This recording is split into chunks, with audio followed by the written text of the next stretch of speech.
আবারও গঙ্গা ভাঙনের কবলে মুর্শিদাবাদের শামসেরগঞ্জের প্রতাপগঞ্জ গ্রাম পঞ্চায়েতের অন্তর্গত লোহরপুর গ্রাম। গঙ্গা ভাঙন শুরু হয়েছে লোহরপুর গ্রামে। ভাঙনের গর্ভে তলিয়ে গেছে মসজিদের দেওয়াল সহ কিছুটা অংশ, তলিয়ে গেছে কয়েকশো মিটার জমি, গাছ চলে গিয়েছে। যে কোনো মুহূর্তে পুরো মসজিদটি গঙ্গায় তলিয়ে যাওয়ার আশঙ্কায় এলাকায় কার্যত আতঙ্ক বিরাজ করছে গোটা এলাকা জুড়ে। এদিকে ভাঙন শুরু হতেই নদী তীরবর্তী এলাকার পরিবারে বাড়িঘরের যাবতীয় আসবাবপত্র নিয়ে অন্যত্র পালানোর চেষ্টা করছেন সকলে। যে যেমনভাবে পারছেন সামগ্রী নিয়ে প্রাণ ভয়ে পালাচ্ছেন তারা।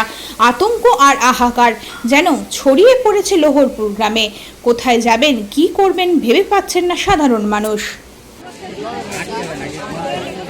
পায়ের দেখো, পায়ের দিকে দেখো, পায়ের দিকে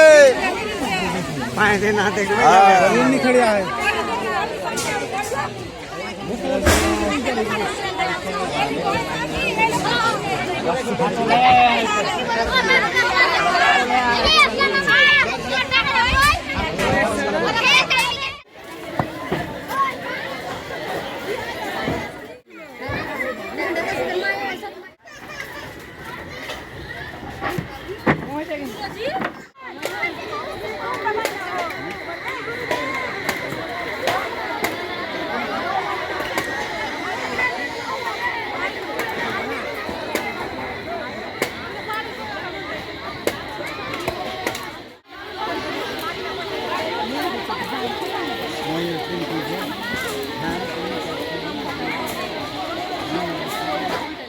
এই তো কিছুক্ষণ আগে, মোটামুটি আধ ঘন্টা আগে নদী ভাঙন শুরু হয়েছে। আমরা এখানে এসে যেটা দেখতে পেলাম যে বাঁধ যে ছিল, মানে নদীর তীরবর্তী আমাদের যে বাঁধ, চাচণ্ড গ্রামকে মানে গঙ্গার জল থেকে রক্ষা করার জন্য, বন্যার হাত থেকে রক্ষা করার জন্য যে বাঁধ ছিল, সেই বাঁধটা অনেকটা মানে পড়ে গেছে।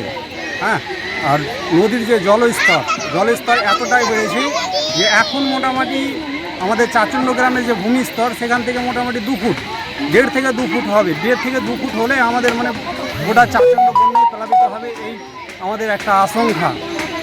এবং আজকে কিছুক্ষণ আগে এখানে লোহরপুর মাদ্রাসা যে ঘাট আছে, এখানে কয়েকটা বাড়ি হঠাৎ করে গঙ্গাতে বিলীন হয়ে গেছে এবং মাদ্রাসার কিছু অংশ নদীতে আজকে এখনই মানে পড়ে যাওয়ার উপক্রম হয়েছে এবং কিছুটা পড়ে গেছে। এবং এই যে জায়গাটা গঙ্গার তীরবর্তী জায়গায়, এখানে জল মানে রোটেশন হচ্ছে, ভালোভাবে ঘুরছে জলটা। এবং আমরা যেটা মনে করছি যে আরও কিছু বাড়ি রাতের মধ্যে পড়ে যেতে পারে, এরকম একটা সম্ভাবনা প্রকাশ। আপনার নাম? মোহাম্মদ আবু সুফিয়ান।